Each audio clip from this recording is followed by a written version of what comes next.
crowd was all about. Hopefully we get Claudio, the tamale man, to come visit. Yes. Because he's a magical being that brings us delicious food here at the Hideout. My name is Lauren. I will be the host for this evening. I have some really great poets. And I'm not one of them, but I will be giving them for you. All right. All right, a little more excitement, maybe. Woo! Woo! There you go! This is The World Feels Blurry Today. The world feels blurry today. Not like the blurriness of a few whiskeys or the haze of a cold winter morning. More like waking up at 6 p.m. on a Sunday to smoke a cigarette, when the sun's already set and families are returning home from their bustling day. It's not wiping the sleep from your eyes and fingering the indentations the crumbled sheets have tattooed across your arms, but instead ripping at a scab on your thumb knuckle, fast, to tear the flesh, knowing every time you extend your finger, it will hurt, it will bleed, but the pain is coffee for the rest of the week, and you'll bang it against doorknobs and past regrets just to keep the wound throbbing. The world is blurry today. Like the lights on a Christmas tree to a party you didn't want to attend, kaleidoscoping into snowflakes, and your brain checks out like the static of a limb that has gone asleep. Pinpricks writing dull notations of conversation around you. As your mind wakes up, you find yourself bored with the skyline, and intrigued with the leaf blowing down Elston Avenue. You follow it with your tired eyes, until it fades in the haze that's tucked in the corners where sleep used to reside. That's The World Feels Blurry. Woo!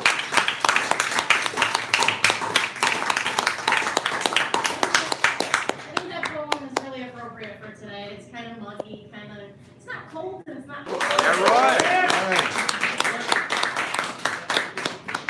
How do I follow that?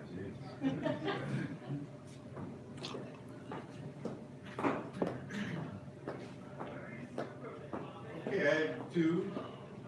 First one's called Killer. I want to kill somebody. I so want to tear them up. Beat them like they beat me. Have them drink from my cup. Have them cry so they can see. I want to be notorious. Have my name so they will know. Show them all that I can be. As good as them, maybe more. Have them know that it was me. I want to kill somebody. Be everything I want to be. Get some weapons, mostly guns. Throw them down in blinding spree. Let them know I'm no one's son. There was a time I've now forgotten. A familiar dream I've never shown. The promise of a different life. Life still lived, not yet done. But now I've seen that it's all just fake. So today I'm going to make my mark. Loud and clear, no mistake. Who was he that did this deed? Who is he those lives to take? Tomorrow first I will succeed. All right.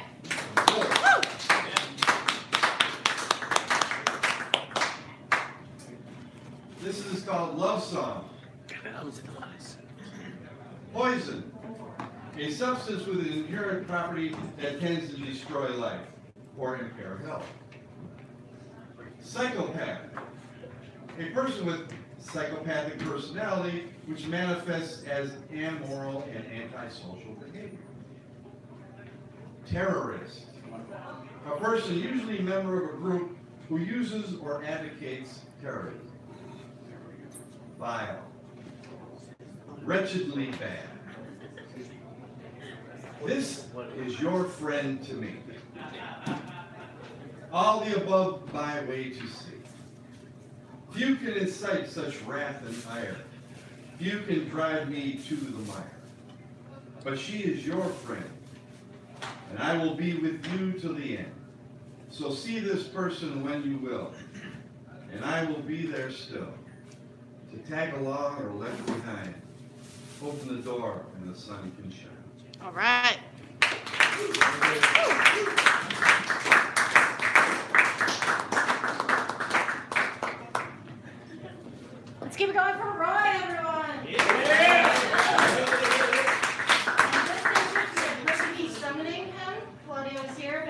tamales. He just walked in. You heard me summoning you, didn't you? Thank you. Rain or shine, he's got your tamales. Thank you. All right, let's keep this evening going, ladies and gentlemen, with one of my newfound friends, new to Chicago for today. Let's bring out to the microphone, Bo Williams. Yeah. I know him. I know me.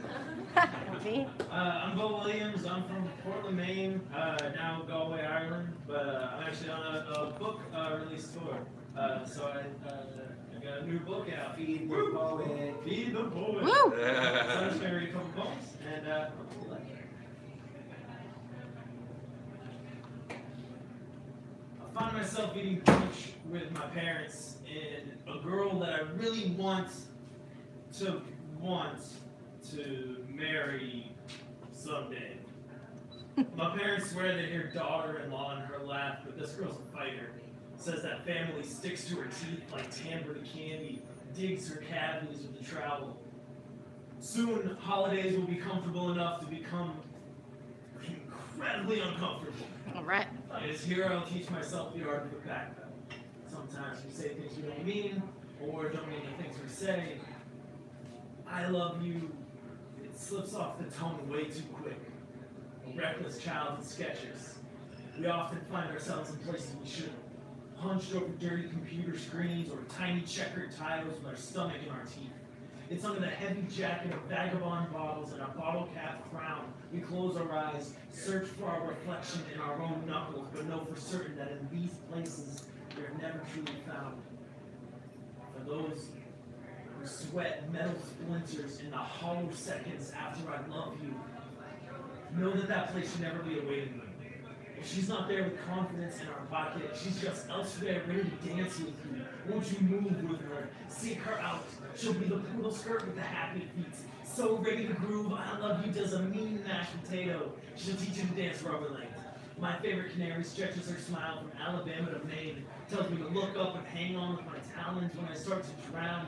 Happiness is an old harmonica just waiting for me to pick it back up. It wants to rock like a front porch orchestra. I can hardly play, but I love to learn. There's so much I want to learn. Digest diction and books like a tattooed English teacher. Pump up the speakers in my chest and finally stand up for something. The moment we stop looking for ourselves is the moment we will be found, and I will be found. One candle strong, alongside 50,000 more. Tired demons to the twisted roots of the closest tree. We will walk from this forest holy.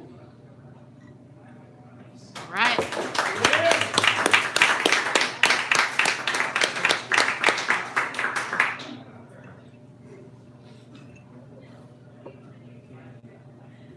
The rattling of my cell phone on the glass of the coffee table pulls me from the security of sleep. I check the number on the screen and my stomach starts to break itself inside me. My ribs saran wrap my lungs as I take a deep breath and answer, hello? The voice on the other end of the line sounds a lot like the person I thought it'd be, only younger and softer. Hello? I'll fight to keep my words in. An unwinnable war, they've easily found their way to receive. Hi honey, how are you? I just drew a picture of you and me and Mama and my new daddy and my fish Sarah. Do you like it?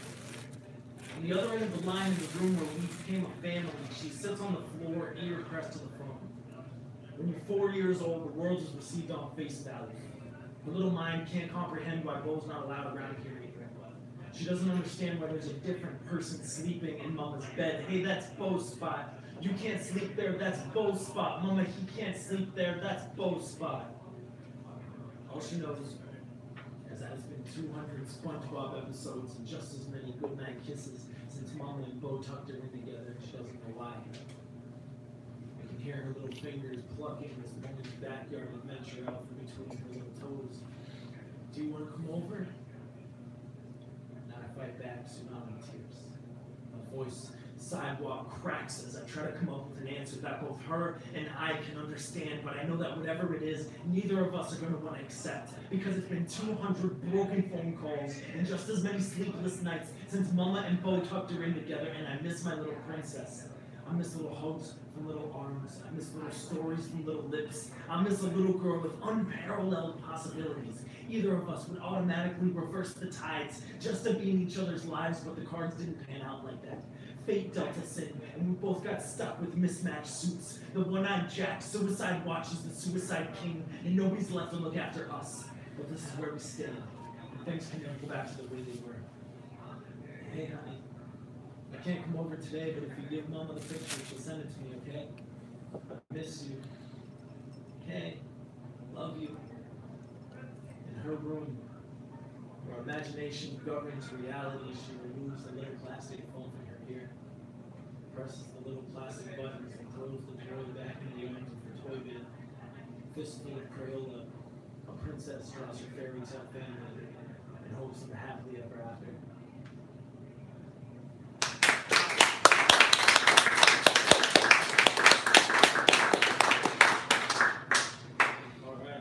I'll do one more. Thank you. I have books in my backpack if you want. Yeah. Feed the poet.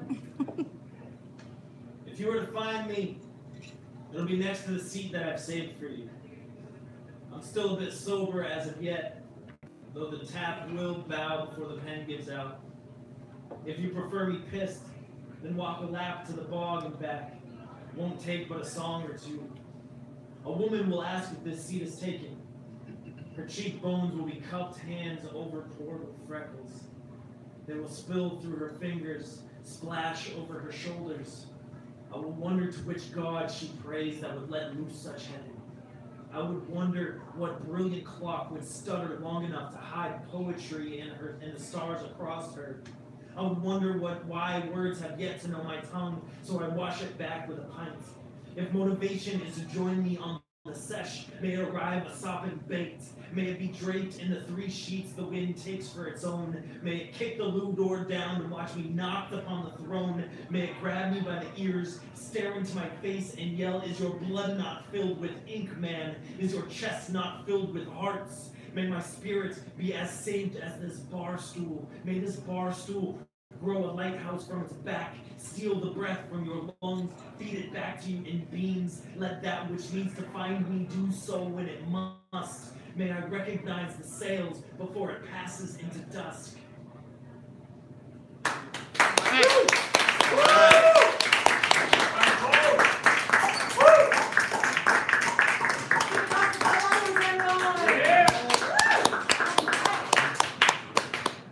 Our next poet is also a traveler, I believe, right? Yeah, but I'm from here. Well, okay, well, you're a traveler in your own right then. Came all the way from the south side. Oh, man, what are you doing up here? That's terrible. Weeds, baby. Full of white people and Cubs fans?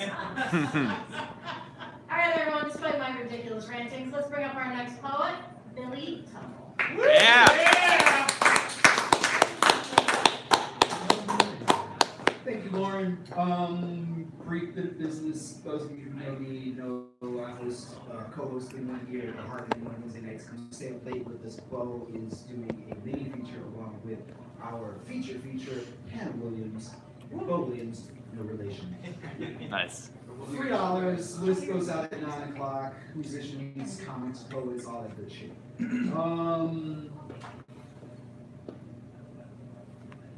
Put in 3. These 2 are relatively short and new. Equal time. In response to the blackmail on internet social media for wanting to just hear out a white nationalist lecturer, calling his would-be appearance in Chicago an exercise in free speech. Nope. Did not help integrate Money Elementary School in 1977 for that shit. Did not get niggered in Baskin Robbins in Richmond Park when I was 8 for that shit. Did not get niggered on my home field during a soccer game in University Park, the town I was among the first black families for that shit. Did not get drive-by niggered on my 3rd night on campus at Northern Illinois University freshman year for that shit. Risked my job at Tower Records, right over on Clark and Belden. Risked my job at Tower Records, pointing out white supremacy in my face for that shit. support the causes that I do, march miles shouting down Babylon for that shit, wish 4 drunk bigots from out of town would try me on the L because the gray hair had been fooled for that shit.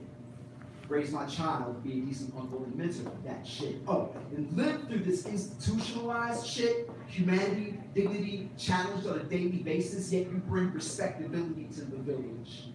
Manners in the face of white nationalism, put the facade of apartheid in the eye of the storm of caucasity, is apologist, is ignorance at best. Shuffling, jiving, committed to the House Negro collaboration in your own know your place. Ancestors did not carry us from Middle Passage and chattel bondage, Trail of Tears and Jim Crow, rallies and assassinations, fire hoses and bombings, law enforcement aggressions and citizen microaggressions. Define the presence of barbarian supremacy worth the debate. All right.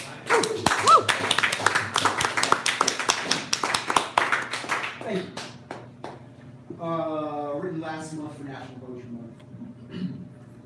Obligatory Black Panther poem number 71, or yet another social justice critique. 1. In a blink, the beads on my wrist illuminate hologram and emergency distress call. Seconds before, nothing simpler than walking amongst the kingdom I live and die to protect. Now that oath has come to pass. Jump into my sneakers. Activate vibranium suit and in full stride and heart quickly covered kilometers to meet Shuri at the border to repel colonizer bandits who dare abscond with parts of our livelihood, our culture. 2. In yellow. Wife from kitchen. Your sister got pulled over. Means get your shit, go find her. She left a minute before. You, chilling with daughter and nephew that you all live for, like raising purple heart-shaped herbs. Stumble into sneakers and socks. Fumble with ID. Remember how to operate a goddamn zipper. Break into a sprint walk from one corner and then the next, keeping under suspect speed. Fearing finding any wilder shit than sis pulled over for a bogus violation. Heated because 12 was giving her some humanity-assaulting anti-black bullshit. Epilogue. He did. She lived. Maybe he saw me walk up. Maybe he didn't care. He had the tactical vest. My vibranium socks are inspirational, but they're imaginary, not like these stories. All right.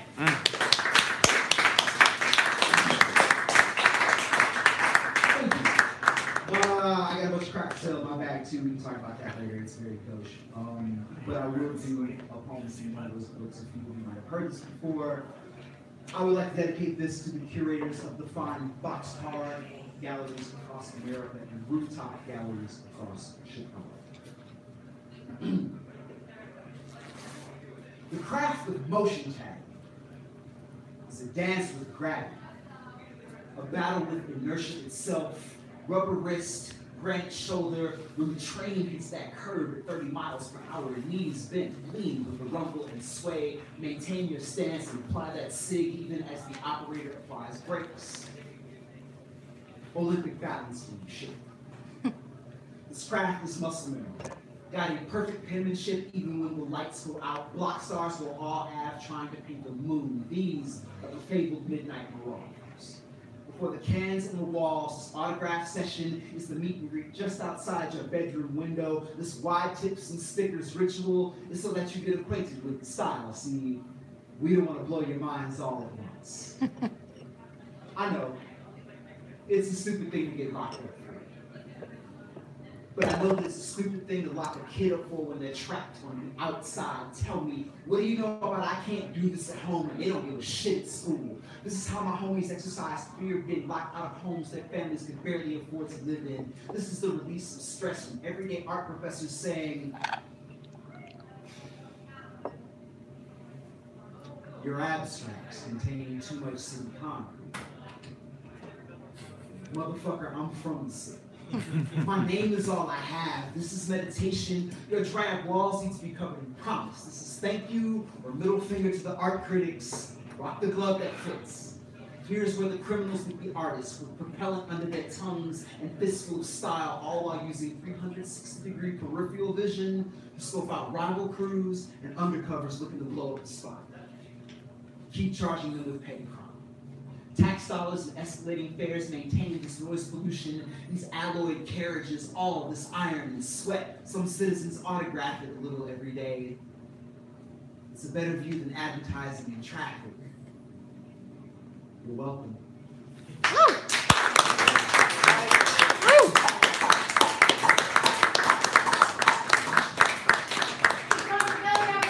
Yeah. Let's keep this party train on moving. Our next poet, if I can work this microphone, I'm very excited to hear from. So if we can all put your hands together and give a warm welcome to Joe Rory. Yeah. Hey, Joe. Oh, sorry.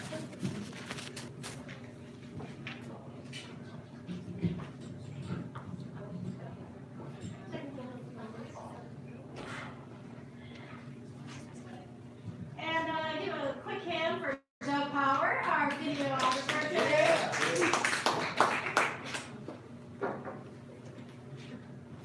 It's always good to have a tech crew in the house. Indeed, indeed. Just following the tradition.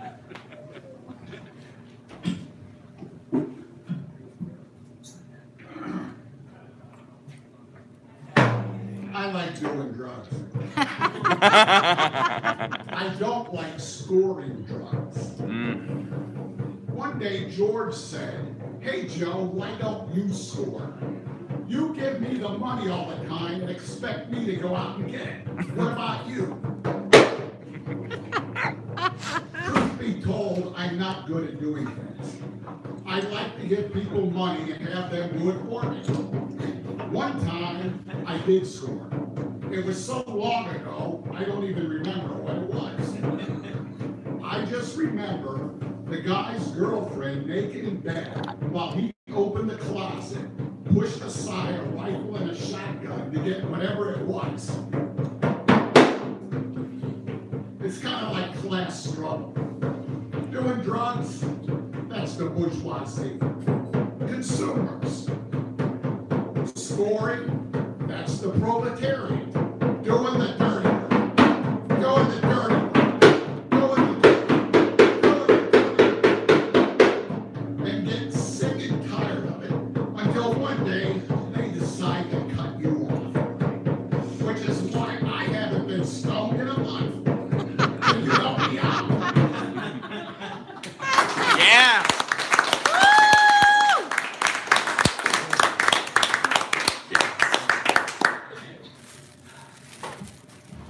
Is he still open? Oh, absolutely. The struggle is real. Sorry. For Mike Bloomfield. Dylan told him, don't play that loud shit. But in the clubs on Halstead Street, where he learned, that's how they taught him. A Jew boy from the suburbs. He wanted to learn. They taught him blues, rhythm and blues.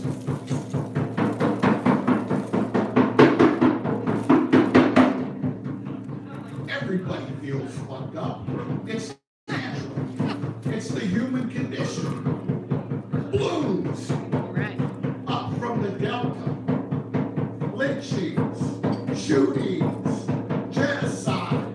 What God said to Abraham. They taught him. A Jew boy from the suburbs come down to the clubs on Halstead Street. How to handle it. How to play it. How to handle it. How to play it. Woo! All right. Hot damn.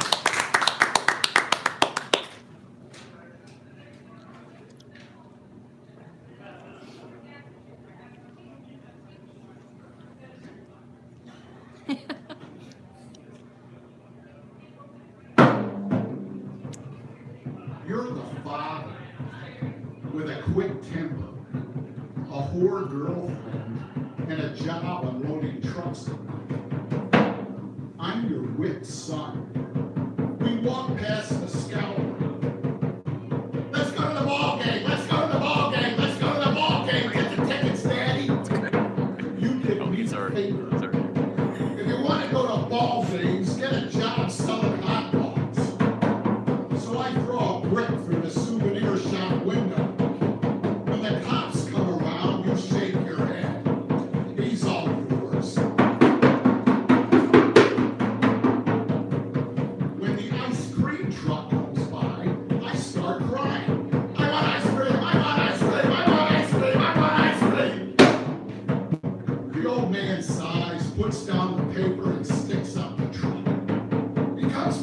his arms full of popsicles. When the cops come, I bury my face in his belly. He says I'll be home for dinner as they put walking out the door. I call Mom and tell her what happened. She says he can burn in hell for all I care. I say when I'm old enough, I'm gonna break into your house and kill you. Grow up, she says. Quit talking like a little boy. Grow up. Then she hangs up the phone. I hear the tone. It lasts forever.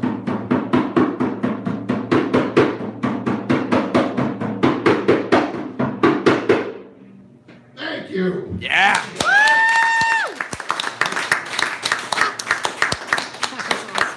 There's a set. All right.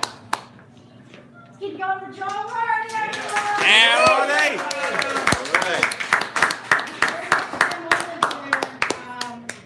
Or that reminded me of a Suicidal Tendencies song. And I don't know if anyone knows what I'm talking about. That is a compliment. You take me to see your analyst, you're the one that takes me to see the shrink, and you're shrink. One of our viewers online, by the way, took it upon himself to message me and let me know that you are his hero. So he's homesick right now. Usually he's here. His name's Brandon. Hey, Brandon.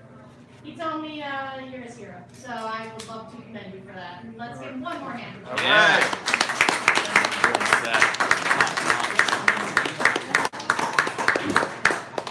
I know now that I can bring the drums. No one told me that. We're in trouble now, Chuck. No one knows till someone crosses, someone does it. Oh no, the doors have opened. Doors open. The gates have opened. You've been banging on the door for so long that the idea of you and a drum is terrifying. This is weird poetry. Do whatever you want. Do it feels All right. right, guys, let's keep on going. Right now, I have another poet this evening, and I'm very excited to hear from her. Can everyone please give a warm welcome to Jody Burke-Kaiser. Yeah.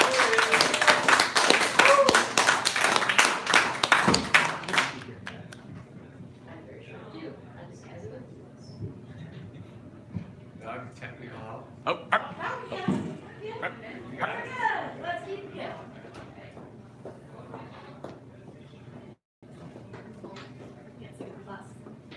Flu season. I catch myself wishing we were sick together. No, that never goes well.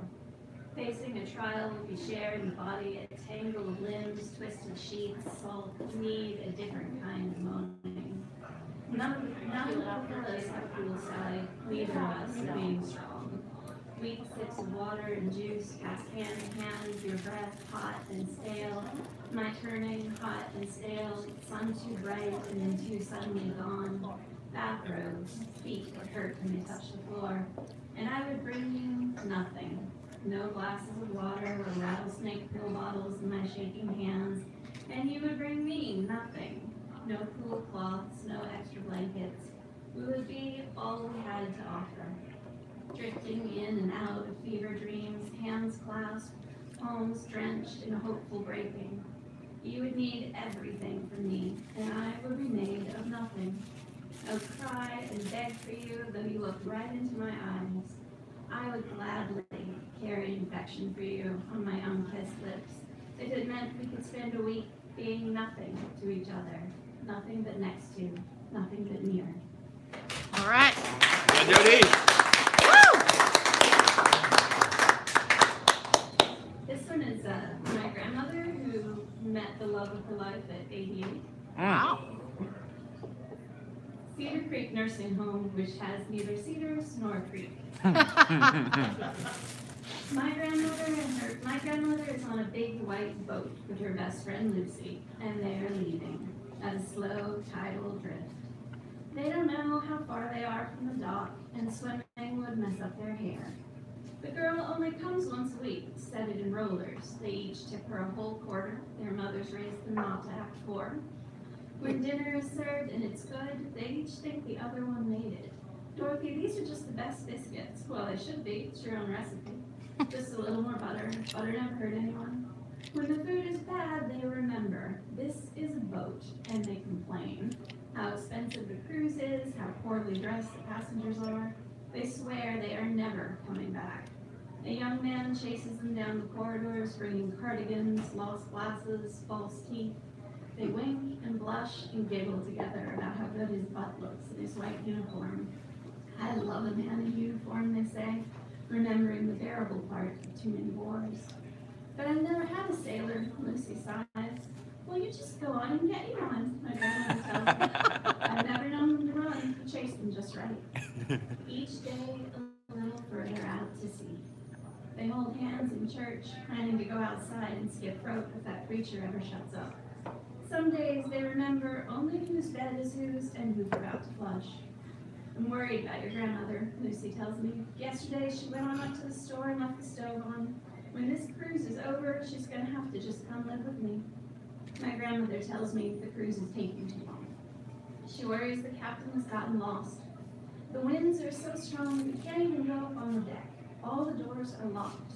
They pace the circle every day, trying every one. Heaven knows what will happen if we start to sink.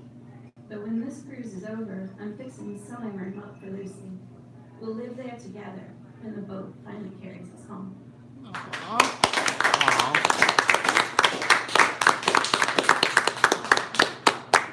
This is the last one. Polyamorous. You were the tallest tree I had ever climbed in a life of loving tall trees. If I stretched and pulled, I could just reach your lips, but not with my toes on the ground. Loving you was always airborne, aloft, as fast and feathered as falling. What man lives like this, I thought, your bed of bamboo scaffold and mosquito netting in winter in Chicago, mosquito netting, and cold concrete floors, tattoos in a borrowed language from the notch in your collarbone disappearing into your jeans. Bamboo is not a tree, it's a grass, you correct me, a piercing blade. My blood in your kitchen, that won't wash out easy. You wrap my hand in a white towel, my shoulders in a gray blanket, my wrists together in black ribbons.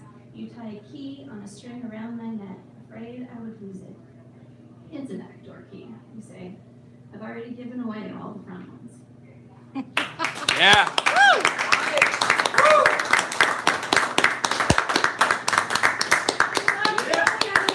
Yeah, Judy.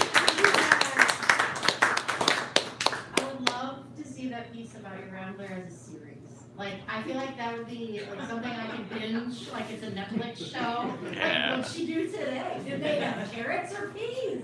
I need to fucking know. That's incredible. Don't tell me, I haven't seen it yet. I'm so excited about that. Don't you think that would be a thing? I would watch it. Absolutely. So, your thoughts on that? I'm into it. I think these guys are into it. Yeah, maybe. Yeah. All right. Awesome. Now that I'm giving creative direction to people when I cannot take any, let's continue the show. The next quote I have for you. Usually I like to read something awkward, generally about like gay stuff, murder, masturbation, you know, all the fun sins. And then I bring him up. Today, I'm not going to do that.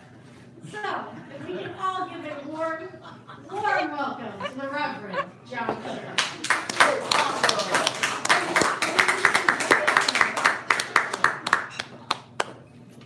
So, May 24th is this week. May 24th will be 27 years of marriage for me and the lovely Mrs. Shirk. Woo! All right. Yeah. You know, you get married and it's like, oh, how could this ever go, how could anything ever go wrong? And this person is perfect. And 27 years later, it's like, how could this person be just as perfect as I thought they was, Yes. and still Message him that this whole thing be as difficult? he messaged me, but I as can't it respond is? to him. I mean, Appreciate you. so anyway, I'm going to read a couple of poems that I actually wrote before I knew I could write poetry. Hey. Actually, let me give the origin of these. I'm only reading two. I'm like, you got to read three. So instead of a third poem, we were in this like adult Sunday school class in the church, and it was all about like marriage and relationships and all this kind of stuff. And one week they're all talking about what we needed to do to be like great husbands, and all the wives were ganging up on all the husbands, and like I'm just like feeling a bit overwhelmed. And I said, you know, I originally said, I get it, you know, all you ladies would just love us to write romantic poetry and whisper sweet nothings in your ears and just be that guy, and some of us just aren't. And you know, I don't know what to do about that. So then, at the time, I was working full time as a forklift driver at a printing plant, and that week I decided, hey, why not? So I wrote 2 poems to prove that I could write some bad poetry and to embarrass my wife in front of all these people. So these are those 2 poems. One of them has since, the first one I made has since evolved into the world's worst country music love song. But I shall read it as the original poetry. Hey. Because I don't have my backup band. It's called A Valentine Poem for Amy. My wife is the best thing that's happened to me. I think that she's perfect, as perfect can be. Want to tell her I love her in just the right way. So I'll write her a poem for Valentine's Day. Roses are red, violets are blue. Can't start like that. No, it just wouldn't do. My wife is too special, too precious, I say, for a poem that begins with a common cliche. It must be exquisite before I would send it.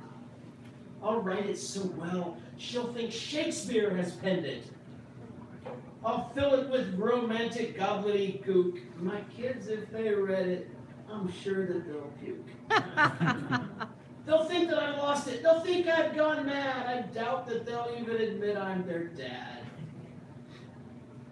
But my wife, she's my sweetheart. And she'll understand as I whisper it softly while holding her hand.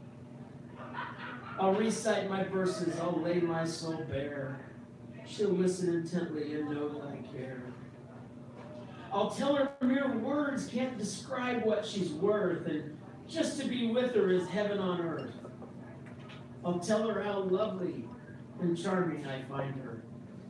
I'll write that part twice as a subtle reminder. But I find writing poetry really is tough, and the things that I write, they just ain't good enough. I guess that for me, it's a bit much too hard. So I'll thank God for Hallmark and buy her a card.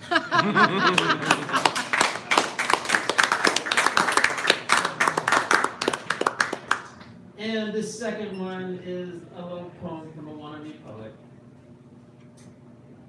I wish the poetry I wrote would cause a lump within your throat. Sweet nothings whispered in your ear would cloud your eyes with joyous tears.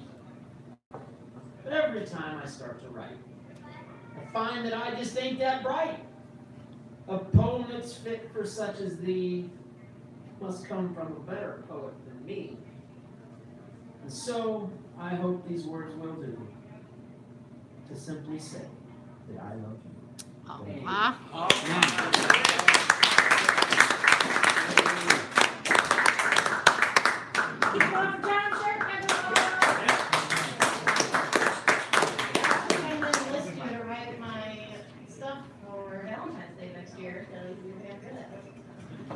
I don't know if I can pass it off as Hallmark or you. I won't tell them my record. I'll tell you that. I'll tell you that. Man, I feel so warm and gross inside now. This sucks. Oh, love. No, why? Alright. I was gonna read something, and now I feel too gooey and romantic to read it. So how about I bring up the next poet? I wrote the trans together from Lawrence. All right. Oh, yes. I really have all romantic poems. Hi, my name is Lawrence. Hi, Lawrence. Sure.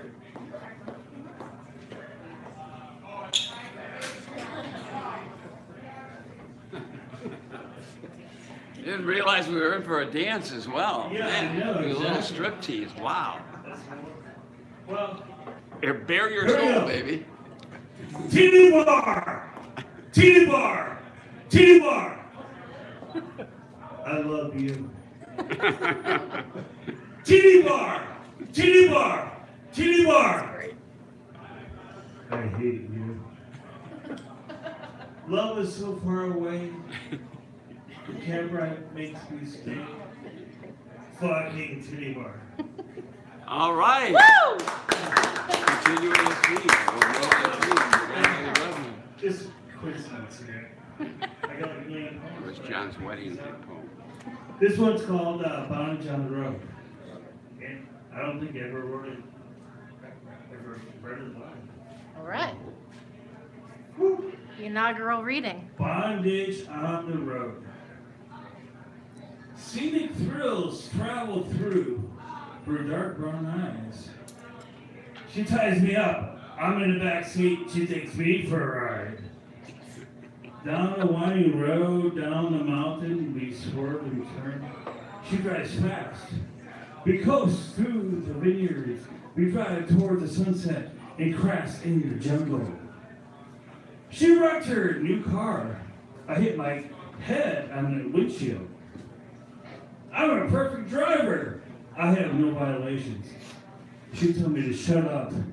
She kissed and licked my wounds, pinched my nipples, bite my neck. Love me. Love me even harder now on top of this wreck. And tie me, I need you. I'm an estranged lover. You're my better half. Let's travel together. All right. Woo! Oh, you know, sometimes, well, this poem is a title, but love poems are limited, right? Those words collapse like a weak bridge, and they almost drowned. Those words were a curse, and I had to get drunk to break the spell. Those words you said to me do not make any sense. What language do you speak? Those words, I love you. Did you really mean it?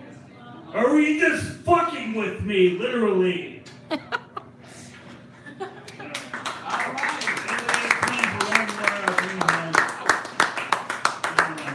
You got it. Yeah, this is,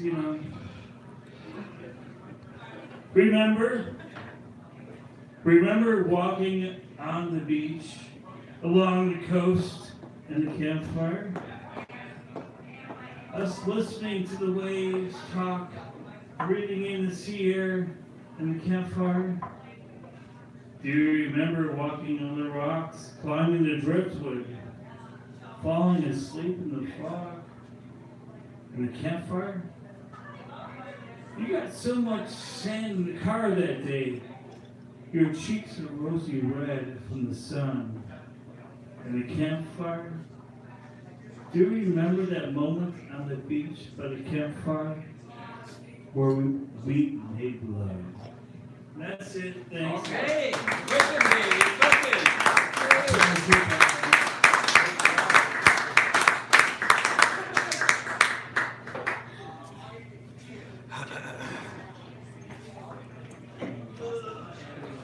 Let's keep going for Lawrence, everybody. It's getting done. All right, we had some traveling poems today. We had some romantic poems today. We have some dirty poems that might be read today. We'll see what's happening. That's the beauty of poetry at the Hideout. We get a mix, a plethora of just about everything. I wouldn't have it any other way. Our next poet this evening is actually a newcomer to the Hideout, so please, everyone, don't scare him away. Please welcome up to the microphone, Mariah. Yeah. We're used to trying to scare them away.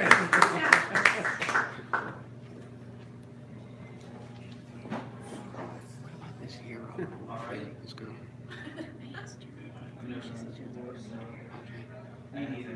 emotion might grow and I try to find something really Alright. There's chaos in a world so afraid, and I in the mind of its matrix. Alive. I seek no redemption, I seek no justice. I am no tomorrow, no hope and aspirations. I am no warrior nor father, I am no God. I look at the world ahead, I see but only one destination. Far ahead of my time, bound by its life. I feel distance, I feel corruption, I feel no sense of peace. It is war, the sound of its music, war and the upbreaks of its machines, big conquer. I have no love that is in the past now. My strengths come from elsewhere. I see her eyes, love more that surge from deep within, somewhere in a distant rain. It speaks to me passages I walk I am. From the deserts of Mount Kala to the rivers that run from the dragon's tail to its scorching hunt. I sail deep within her world, still ahead. Not of this pit of chaos, but of my truth. I am. That speaks in no tongue. All right. Woo! Woo! All right.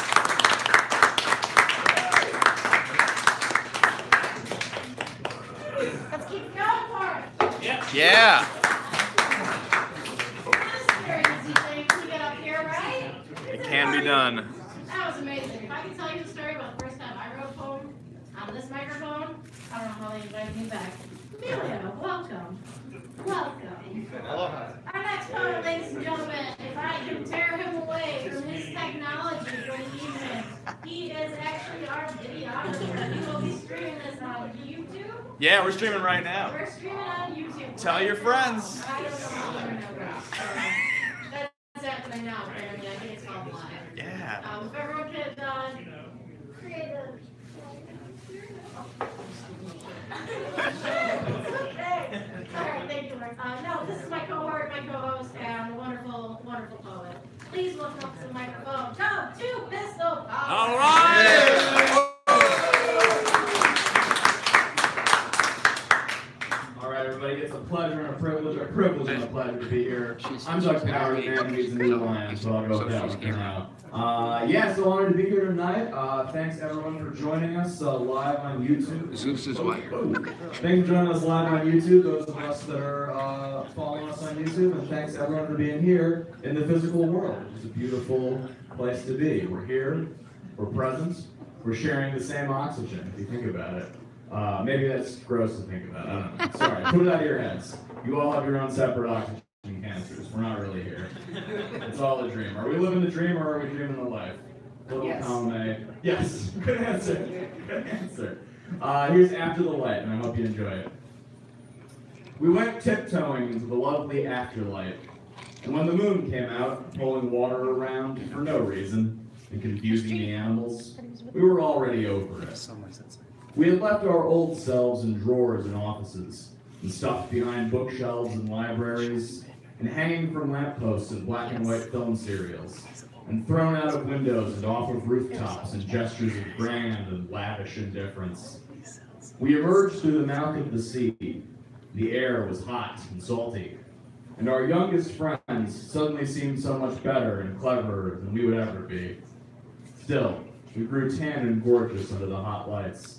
We were finally as clever and as bold as we always suspected we were.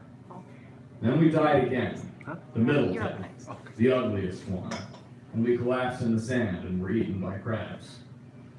Then we woke up, and we were beautiful, again. It's After the Light. I hope you enjoyed it.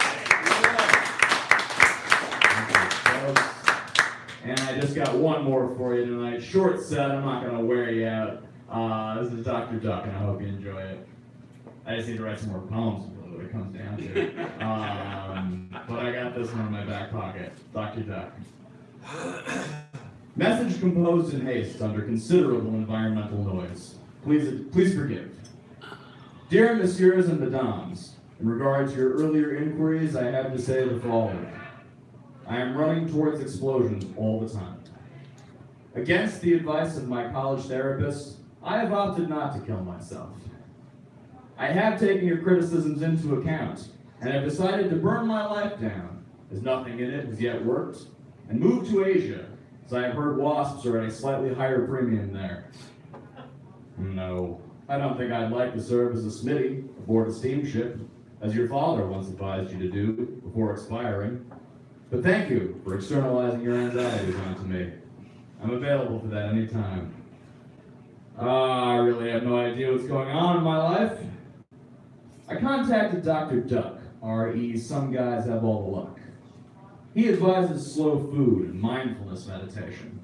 So I'll be suing him for fraud and malpractice. Honestly, some people. The internet can raise your children, but it can't open doors the way velociraptors can. Some things are irreproducible. Despite our special abilities, human beings are still subject to the laws of nature. Incidentally, I am looking to do the do sometime within the next hour. What do you got there? Sock full of pennies? No, sock full of dimes. I decided to take the old standard and class it up. Why do people seek me out for advice on these matters? Even perfect strangers want me to tell them how to live. I suppose I read as self-actualized, because I sell in a hairstyle and I always wear a collared shirt. And I must seem kind and thoughtful, because I nod and smile and make thoughtful looks a lot. I'm sorry, Mr. J! Having given it careful thought, I'm not coming back this time. I don't know, Ernesto. Maybe you could think of them as fireworks. I see an inexplicable wash of blue light bathing the streets, and I decide to walk towards it. Please advise. It's Dr. Duck, folks. Thank you very much. All right, Doug.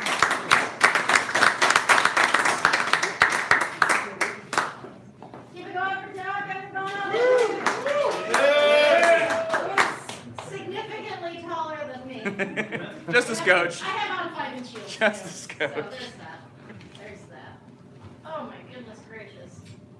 Stop growing. Mm. Puberty over. I should have smoked more cigarettes when I was a kid. I fucked up. That's where I went wrong. I waited until my 20s to continue smoking cigarettes. That's why I'm the Slacker. I know. I started when I was 13. I had to jump on that. I knew it was up. You save money on food and height-based clothing decisions. Exactly. All right, guys, let's keep this party moving, please. I have another couple of poets for you. This next poet I'm very excited to hear from, so let's give him a warm welcome. Please welcome him to the microphone, Paul.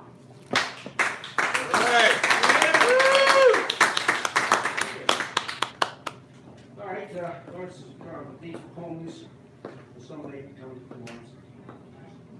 This is anybody ever read Maria Valenzuela's "I'm Your Horse in the Night"?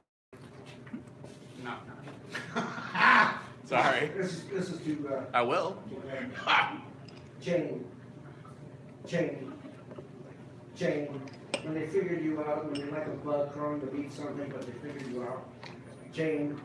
When what you loved was dead and you're driving somebody's car and you're late, way past time when it died and we weren't there. Chain. You can't stop it anymore. Everybody's life like a breeze, like their weather and you breeze, and you can't stop it anymore. Chain. And the shadows that you left, flat as a deck of cards. The shadows that you left in a mess and nobody to clean it up. Chain when they figured you out. Chain with what you love. Chain and you can't stop. And chain you left me here. Chain one more something to throw on you. One more prick from farmer death. Like they could pull your heart out and put it in somebody else. Chain. I got an empty chair in a room inside me. Chain. I waited in this darkness with them. Chain. There's a hole here. Chain when they figured me out. Chain I couldn't run anymore. I had to tell them I was going to wait for you. Chain, I'm waiting for you. They're sitting in the darkness, just outside the light. Chain, I'm waiting for you. Chain. All right.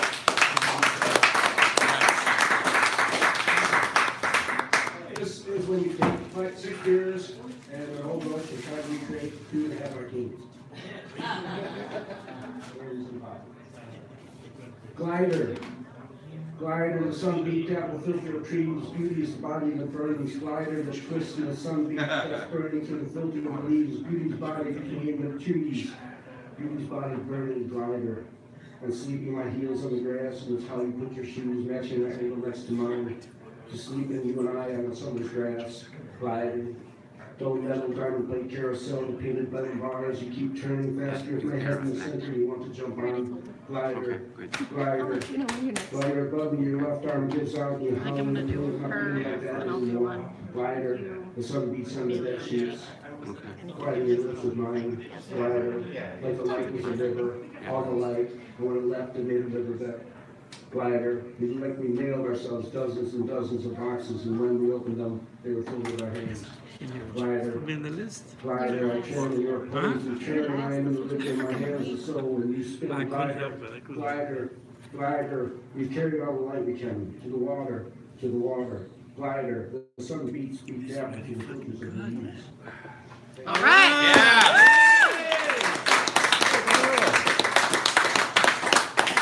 All right, keep it going for Paul, everyone.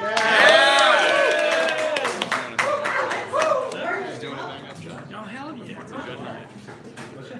All right, we have two guest additions to the show tonight. So I'm going to try to keep this moving as quickly as I can. This next poet is DQ's. She's so quiet and so soft-spoken, and yet has such power to her words. Please welcome up to the microphone, Kara. Yeah. All right. Yeah.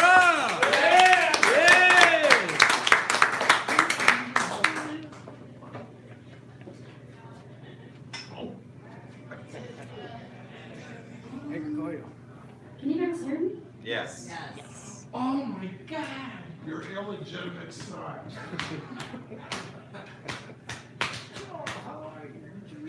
Ignore this. So I don't know if this is where it was just many years ago. More like a monologue.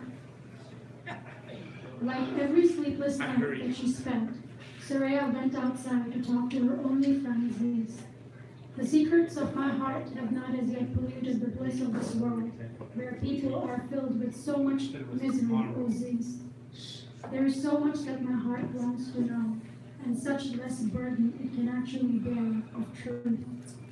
My heart has become like an ocean of high waves without water. My heart whispers every night to my reasoning in utter silence, saying it would never be able to understand the secret that is hidden behind the dungeons of its own existence. My soul silently whispers to its ears that it would never be able to decipher the sound of its own heart. How would I know then the truth that I already know? How would I accept then the truths that I have already accepted? Such small my existence is, such big the troubles. Small is nothing. This universe itself, so grand, was created by the smallest particle. After years and years, the creation of this universe rendered nothingness. There was no one to recognize the truth, no one to see and marvel at this world of evident beauty. Then the higher dimension vanished, its culprits in the world received a breathing soul in its dead body. The soul existed because it was still pure, untouched by the knowledge that it longed. For a soul that saw the explosion of all the answers in its nudity once, now had to steal its innocence in order to reach its lightest beam. The stars and the water and the mountains all welcomed the soul as they knew the source of giving their existence a meaning has arrived. They knew that it was the day when they will be cherished. They danced and they sang in all the glory, unaware that this bliss was the beginning of a very tragic affair. They did not know that the soul responsible for giving meaning to the smallest particle can also split it apart. They didn't know Saraya. They did not know, replied Zeus. Is it all we are here for, or giving an identity to the source of creation, to glorify his beating about the instruments of his existence while we contemplate silently into our deepest misery, our unsolved puzzles? Saraya asks. This gives meaning to the human life and above all to human misery. Zeus replied, why is it that our lives so fragile need to have a meaning? Why continue longing for answers not designed for our knowledge? Why pile up more misery over our undying sorrow? Why not just live, surpass the time, and one day dissolve in the sands? We we are made to search what we cannot achieve. This is human nature, Zeus replied. Thank you.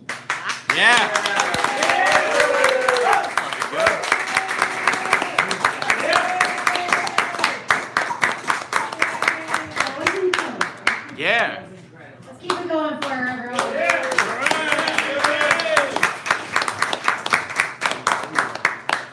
I'm like floored. I don't even know what to do now. I was gonna read a poem. Now I'm like, I just want to sit here and think about that. That was incredible.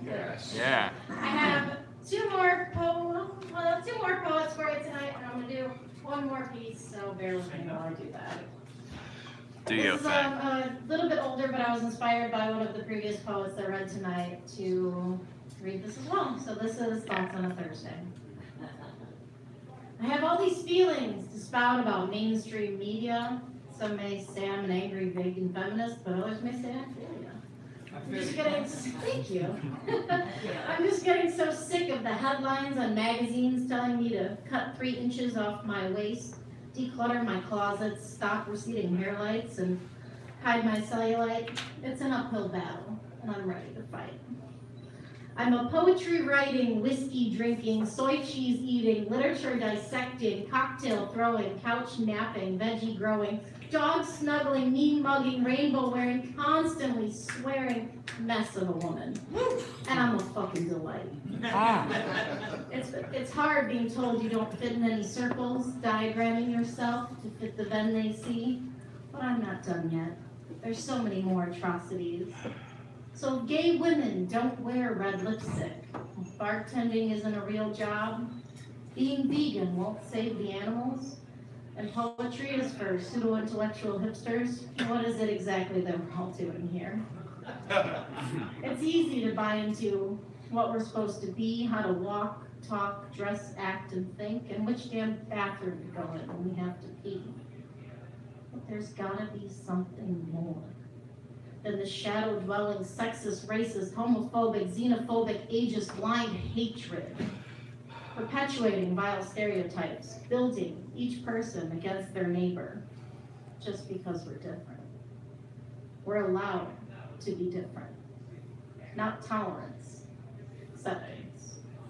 So if there's something I can accomplish tonight, it's simply trying to ignite some booze, drinking free, thinking inhibition shrinking, thought-provoking, cigarette smoking, rhyme choking thoughts. Thank you. Mm. I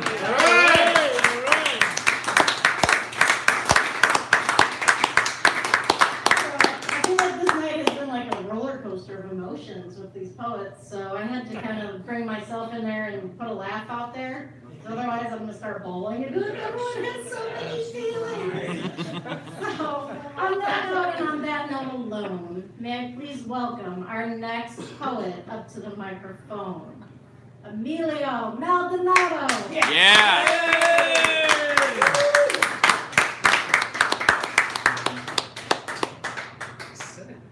I said it right? All right. Fantastic. Totally know this guy.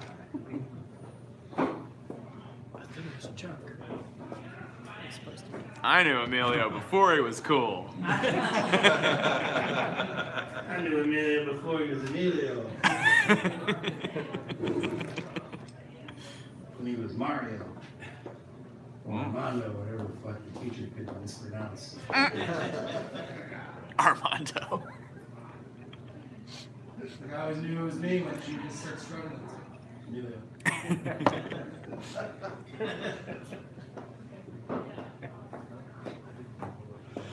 Borinquen. Se cerró el Borinquen.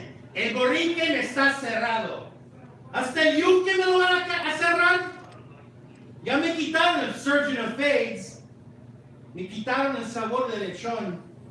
El Borinquen está cerrado. Se cerró el Borinquen. ¿Qué tragedia estamos esperando? Como siempre, en el bus de la California que nunca llegue cuando debe. Ídolos falsos, internet falsos, policías falsas. Los perros corren en las calles, los cerdos protegen para otros esquinas y banquetas. ¿Dónde compraba mi lata de Miller Lite para $1? De hecho, unas donas de lujo, majadera para gente de ojo redondo, pelón y sin vergüenza. En lugar de la bodega de manteca y de la botánica, llegan smoothies y un bar and grill. Que no conoce a risa profunda, no sabe cómo batallar. No tolera ni fastidio. La gente ya no trabaja, está aquí de servicio. Se cerró el Borinquen. El Borinquen está cerrado. Un taller de mecánica donde mataron a un joven. Y ni siquiera una ofrenda existe. Se me está haciendo en otro condominiazo. Que no aguanto. Y ni los invité. Este frío, este cambio de clima, el climate change en abril. Si es un castigo de los sins, las violaciones contra la tierra, pero también este es un castigo que se ha mandado a nuestra gente por tolerar el gabacho y el backpack.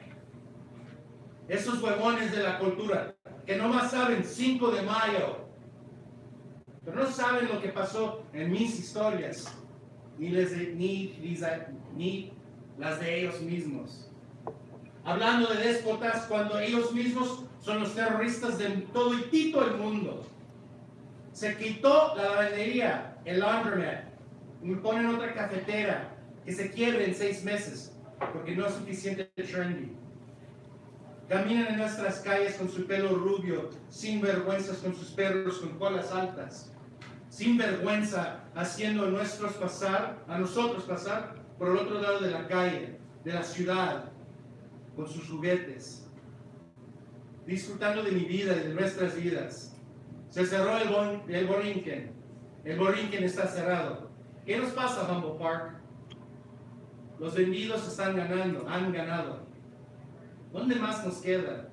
Yo quiero un lugarcito mío, pero siempre viene con bala y droga. Cuando nosotros estamos componiendo el barrio y disminuyendo las lágrimas de las madres, vienen porque hay oferta en lámina y madera, piso y pared. Se cerró el Borinquen.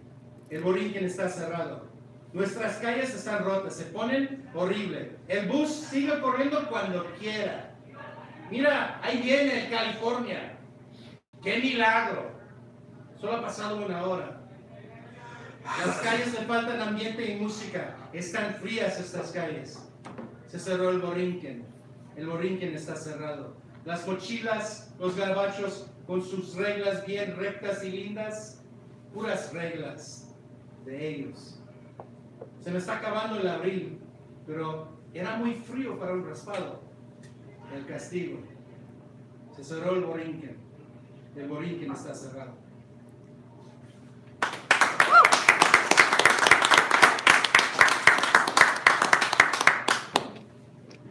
I walk outside and place my hands in the black Illinois topsoil. I dig deep and send to you mis caricias. There's miles and rivers, mountains, and the rest of the electric land. I take my time at the Mississippi, her softness and her memories, listen to her stories. She's never been waiting to tell my part in her story. But I have my own message to send. Someone's waiting on the other side. I'm trying to figure out if it's necessary to describe the electric land. A fever dream of what lay ahead of me. And the message? I got drunk in Albuquerque. I'd love to say it was love and she smiled, but I lost some feathers and lucky rocks on that way. I'd love to tell you that and other happy endings, but this is my story. I didn't make it because I had a drink and a drum began to beat. A drum began to beat and the desert sky opened up. The desert sky opened up, and as I lay there wondering why me, I saw that she was on her way back. I didn't make it. But maybe she had laid her hands on red rock, dug deep into the crimson clay looking for me, trying to help me get back home. That's the beauty of cross-country travel. The tales, the sights, the stories, the memories. All right.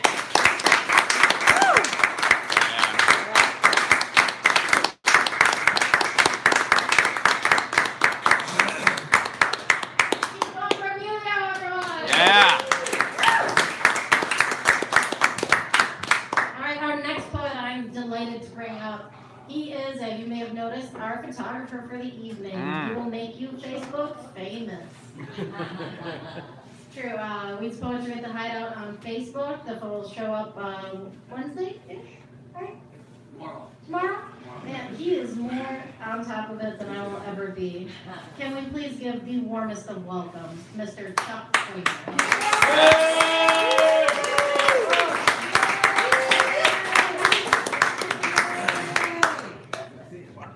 Sing us, you son. Good evening, everyone. It's nice to be here with a sinking microphone. I'm sorry, I tried my best. No, that's fine. So, I've been struggling with it all night. this is high school graduation for my second son. He bounds across the stage with a proud castle grin. Sure, the adult world will greet you with a smile on the other side of your diploma. Little do you know or care that the days stretch with seamless precision to a pockmarked future of jobs and lost loves and cold meals, where hands ring with confusion, fenders dent with disappointment, and sheets are stained with tears and terror. Today, dreams sparkle on the TV screen of your imagination as you parade in spotlit triumph to the cheers of peers, the light of your parents, and the promise of tomorrow, when you will cut your teeth on the knife blade of reality, which lurks so quietly, so deceptively, in the back pocket of your youth. Wow. Yeah. We all have a little growing up to do. Yes. What back pocket? We don't got one. And this is for Aaron, my third son. This is taking the kid to college. Like a pioneer family crossing the prairie, the man and his wife drove their son downstate to his freshman year of college. The August sun baked the asphalt as they roared down the interstate, a neural network that synapses over cloverleaf interchanges to connect ancient Chinese mystics and Arab mathematicians with contemporary digital ambition for the glittering material magic which blends Americans into one people. They squinted into the sun and scanned the horizon, searching for an omen, some sign they were headed in the right direction. But all they saw were trees rising like imploring fingers, waving vainly to the cool clouds drifting far above the thick, humid heat of the rich green fields. They made plans for lunch driving through Kankakee, the car filled with the magical mystery tour. The tires hum mantras of change as they sped past fields of corn gasping in silky incubation. The boy was quiet in the back seat, knowing he would soon be delivered to the adventure at the end of the road. He listened to rappers on his headphones until the easy, steady rhythm of the car lulled him to sleep, and he dreamed of his future was a co-ed who freshened her lipstick, anxious for his arrival. When they pulled into McDonald's, he woke with a smile and quickly gobbled down a Big Mac, but lingered over his fries and Coke, watching two small children climb the life-size Ronald McDonald statue in the play area. It welcomed them with open arms, like the patron saint of consumerism, and they hung joyfully from his plastic limbs, unwilling acrobats in a circus of consumption. The family returned to the car and shot south inside the air-conditioned capsule, insects splattering on the windshield. The parents hoped the school would firmly root the boy like the endless fields of corn in the fertile black soil of Illinois, and send him home an educated man who had walked the streets of Paris with Sartre, ridden the Trans-Siberian Railroad across the frozen Russian tundra, and met his boat-bound ancestors fleeing the chains of their past as he looked to the future with the hopeful confidence of an American explorer. They arrived on campus, found his hall, and filled his room with the belongings he brought to Lincoln, to the world he was leaving. They towed the dry, brittle grass in front of the dormitory with awkward emotions, sweating uncomfortably, then hugged him, gave him some money, and drove away. He stood in the rearview mirror, bare-chested in jeans like a farmer, and waved goodbye until they turned the corner back to the highway, silent and sober as they headed home alone. He turned his back on their disappearing car, buried his hands in his pockets, and headed for the quadrangle to meet his friends for pizza. They smiled at each other, shook hands, and stepped out of the early evening shadows, walking toward the flashing lights of town which blinked like a seductress, blinding them with the sunlight of their futures, while closing off the garden of their childhood and the ephemeral innocence of youth.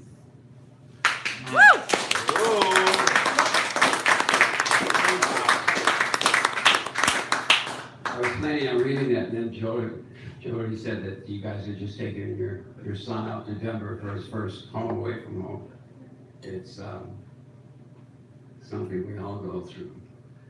We're on our way to an empty nest or something like that. This is Have No Fear. The epigraph is by Ocean Beyond. Don't be afraid. The gunfire is only the sound of people trying to live a little longer. Rest easy. Gunfire is the thunder of change. No fear. Gunfire sparks the night, a flash of light. You move on. Don't shrink from fierce gunfire. It's the voice of fervent dreams, raging fevers, tepid maladies, furious refusals. Look, it's the roar of your future. Have no fear.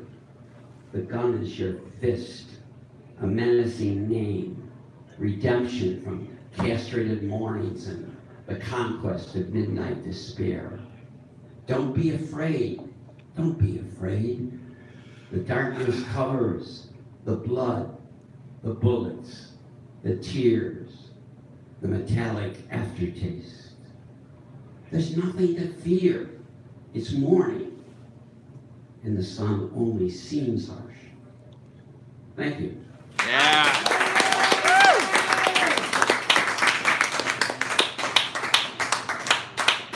Keep going for Chuck Kramer. Yes, indeed.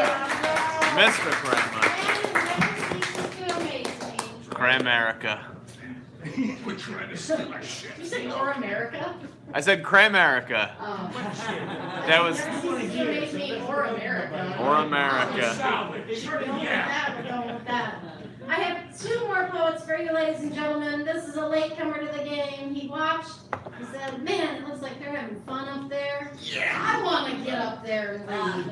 So if we can all give a warm Hideout welcome to Fahad. All right. Yes. Hello. Can you guys hear me? Yeah. This is called For Men in the Sea. And I just want to say I'm not really used to singing the poem. You're doing great. Obviously, none of us are either. And it's kind of story and poem, and so it's kind of mixed together. So.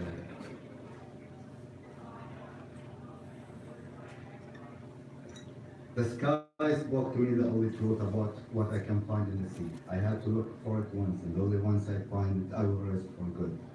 I spoke and asked, the sea is vast, and I will need 1,000 nights to look all over it. I need a clue, a holy map, or a royal cruise. Then there was silence, but I was able to hear. Go to the shore, and three men will be near.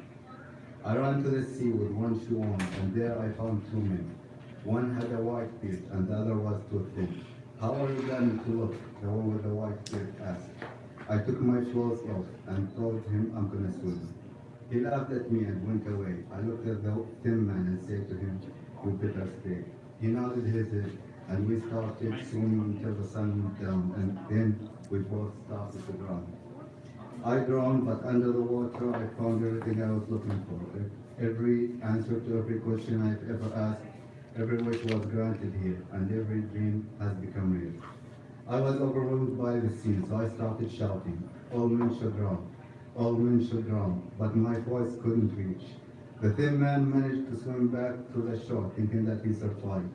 The white-bearded man started building a ship, willing to make a meaningless trip, and will never realize that his carrier is his only baggage.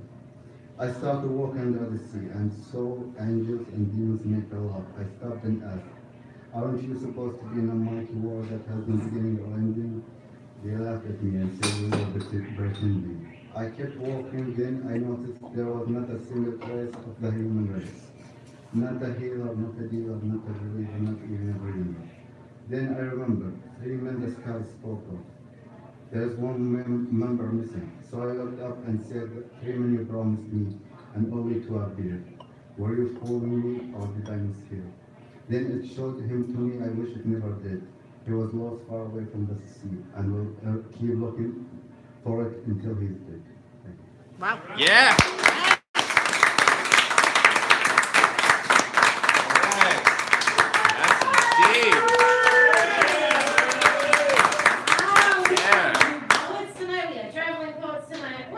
Mix. It was now, good. I have to bring up this guy. This rascal. This guy. You knew you weren't going to get away from it, so it's going to happen. Our grandfather of poetry here at the Hideout.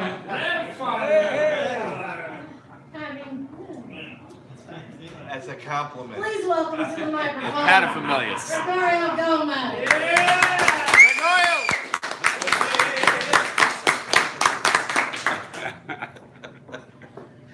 I just want to say that grandfather is stretching it. Maybe an uncle or granduncle or something like that. But you know what? I've been drinking Miller High Life for a long time, and I'm sorry. Salute to you all. Salute. I'm sorry. And I was going to be here earlier, but I was invited to do a poetry reading at a fundraiser somewhere else. I thought it was tomorrow. And then this morning about 10 o'clock, I get this message, hey, by the way, don't forget, how are you guys? Good to see you. Yeah. They finally let you out of jail and she brought you home. And I said, what the fuck? I said, tonight? So I had to go. Of course, the pay was dismal for any other poet. I got 6 beers out of the joint, so if I may sound a little well served. Well educated. I'm going to read a couple of poems and maybe I'll remember another one. By the way, Paul and Joe Rory, but thank you for being here. Hey. Let's give them a hang because they come from out of town. Winnetka.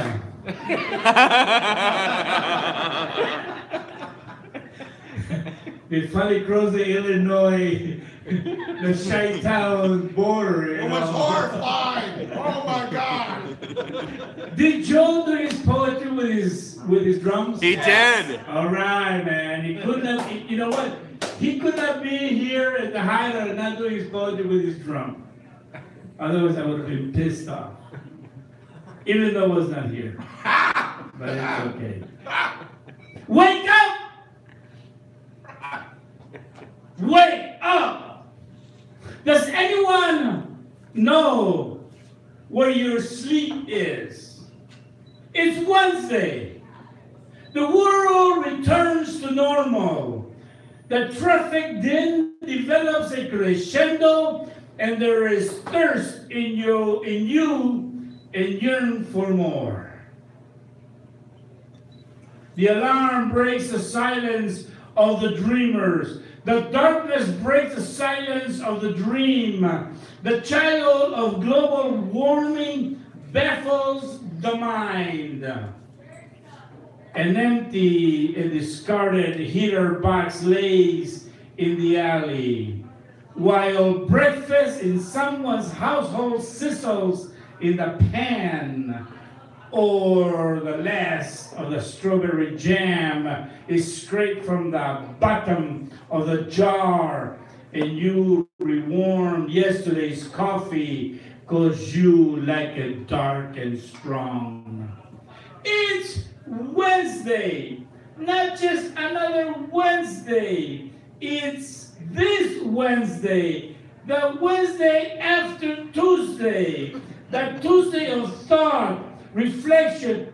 Yeah, it's Tuesday before this Wednesday. Get the fuck up. It's Wednesday. Thank you. Yes. It has been rejected by 17 magazines. That's how you know it's good. And I know it's a good fucking poem because the more it gets rejected, the better the goddamn way it is. Thank you, Joe. I know that. By the way he reacted, I know he understood what I'm talking about. Okay, this is for all you bilingual folks. Would you call me? I did not say Negro. I said bilingual. Gracias. Okay, thank you very much. When I was a young man, I grew up in a place called Veracruz, in a little town called Tierra Blanca. And there was a woman by the name of Caralampia. She was about, well, I was 5 years old, but she was a towering black woman about what you could say today, 6 feet tall, 200 and some pounds. Her name is Caralampia. She took care of my mother. She was as black as coal, and her Spanish was from Spain. You know that Spanish sounds. And she used to carry a 44 6-shooter on her side. That woman would not, nobody would fuck with that woman. She was amazing. And she used to call my mother her little white lily, because my mother is 4'5". You know, and being from a strong Spanish background, blue eyes, about this tall, and stone white. That's where I get my whiteness from. So I'm a white Mexican. I'm no fucking Spaniard, I'm just a white Mexican. So, all you Spanish sons of a bitches, no, I'm not from you, I'm a mestizo. Flotando en la lona. Flotando en un mundo, but this is for all you guys out there in fairyland. Thank you for hanging out on YouTube and checking it out. It's for all you guys too. Because we have people that out there that speak Spanish. You know that we have people on the outside of this world, our hideout lair that speaks Spanish. Yes, indeed. We got a hideout diaspora now. Yeah. Do you say diaphragm? Diaspora. Oh, diaspora. I'm sorry. I'm sorry. That's an Arizona. I'm going deaf. RTFP. I'm going deaf. RTFP. Thank you, bro. Billy Tyler is in the house. Yes, he is. I don't know who the fuck invited him here. He had a good set. Of course he would have a good set, man. He's Billy Tyler. Would you expect something different? I would not. I would not. Oh, and by the way, Billy, I read your poem from Not My President last week or 2 weeks ago, and I apologize. Fucked it up, but I tried to do the best I could. Appreciate you. You know, I couldn't do that, that voice of yours, You gotta start. Flotando en un mundo de tinieblas grises, suspirando a lo profundo ideas capciosas y escupiendo a la lona y descubrir una imagen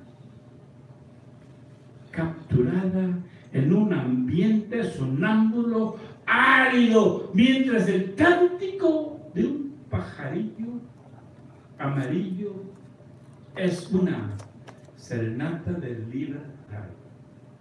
Vientos arrancan lo crudo en verdades, aplastando lo plácido del ser.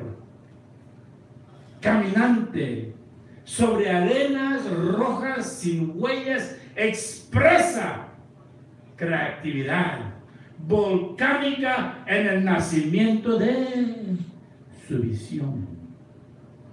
Agotado, se deja en el mundo de gris tinieblas, lo último entre las garras de una guerra infernal,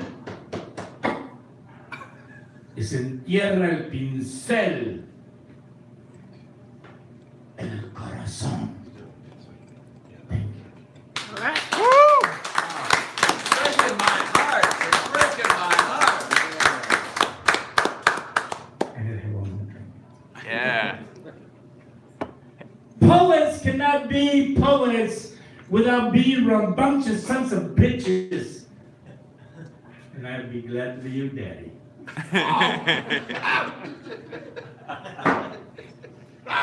Because I've been doing poetry for about, 2-3 weeks.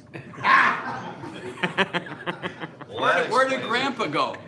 That's what I want to know. That's what I'm saying, man. I'm nobody's granddaddy. Apparently Grandpa was 3 sips of beer ago. So, no longer. Now it's Daddy. This is just a drunkle. Drunkle. Drunkle. 24 paces. Have you ever been in a place? What the fuck is happening right now?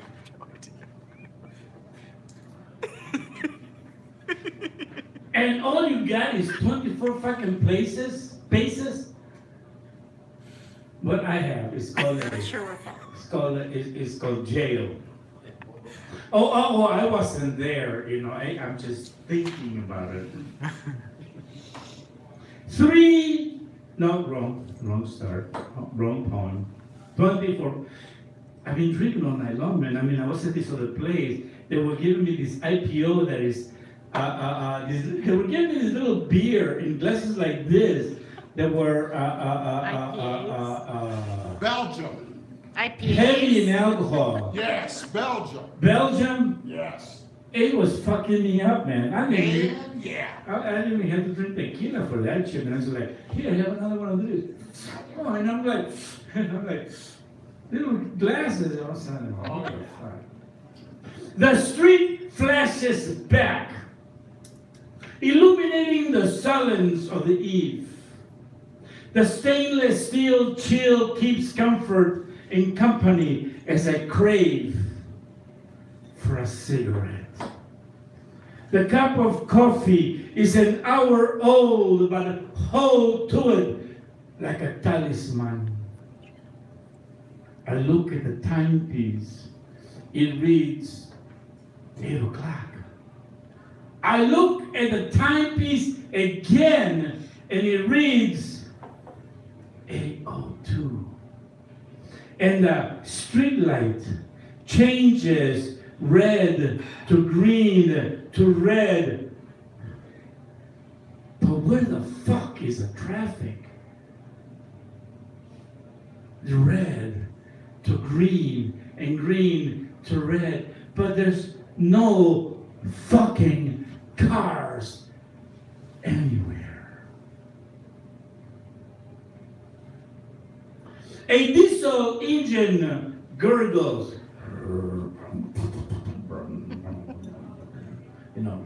That's very accurate. Thank you. You're welcome. I've been studying in Second City for this improvisation shit. One of these days they're gonna let me on stage. Shit, I thought that was his motorcycles.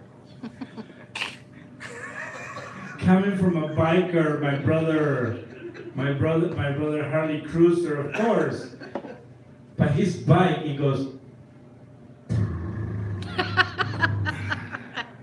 He's got a Harley Davidson, and he goes. What the fucking they call that a fucking motorcycle. I have a Kawasaki, and he goes blah la la la la la la la la la. What the fuck? But I excuse the one.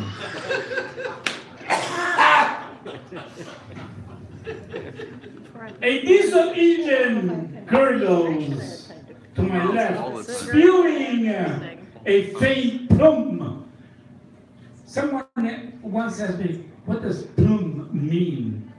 And my answer was, well, look the fucking thing up. I don't know. It's a real goddamn thing. It sounded good in the goddamn poem. Plume. Oops, wrong. A diesel engine gurgles to my left, spewing a faint plume to the air. The bronze warrior, a horse, a proud story, or a myth, or both. It's 20 paces from the street to the edge, from the edge to the street. The feet, not protest. The nightingale song of the city begins to bloom. The night awakes. The street flashes back. The moon takes a dip in the lake. And the water ripples. All right. All right.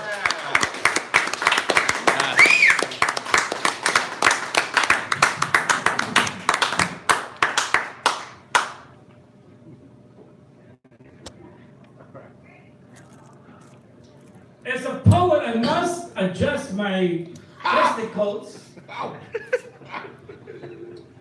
Because this is what we do on stage to show. I'm sorry, who's we? That as a man, we happen to have them. Some of us have two, some of us have one because he has been whittled away by, well, my son. But let me get religious on you, sons of bitches.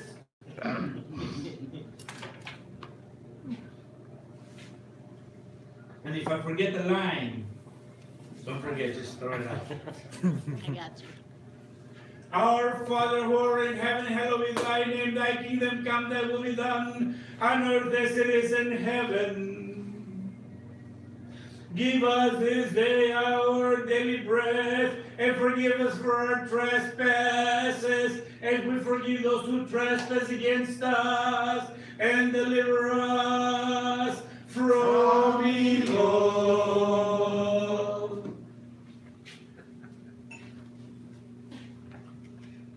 The city. Golden light, silver streamers, joy's laughter, music, song, all adorn. The city.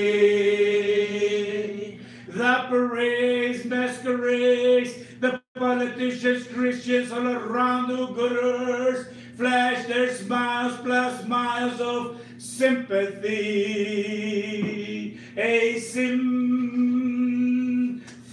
of promesas for the unwanted, the enriched, the systematically oppressed, the educationally repressed. The city with modern highways crisscross to your heart, keeping far apart. Well, you know who, so that tourists don't have to see terrible housing conditions or neighborhoods in which you know who live. Golden light, silver streamers makes us all just happy dreamers, taking time to die from our daily misery, surrounded for a night in a deluge of acceptance, a game of pretense. Our pride within our souls is slowly chipped away, away, away until it fades away. The city.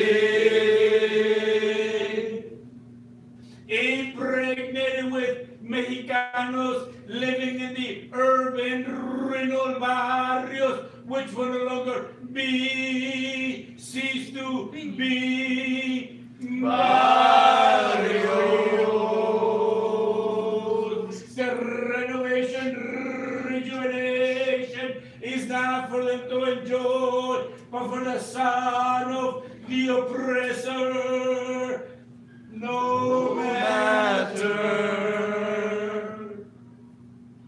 Golden lights, city lights, as a masses are living in your shadow, playing mythical golf and racquetball, as a non-colored children grow up in the fantasy of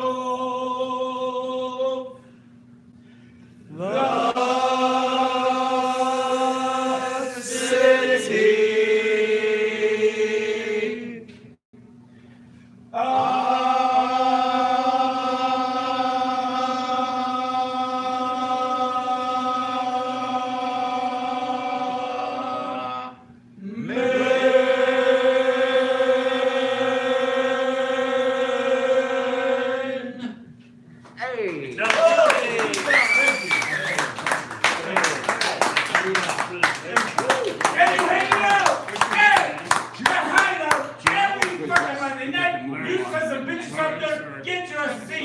Do some poetry. Let me thank all of you, of course, Miss Laura Stanton, for taking over the microphone this evening, Mr. Doc Power for doing the filming in YouTube, and all of you, the thousands in attendance, and the millions out there in movie land. Do it again. Who's your friend? Good night. Yeah. Yeah.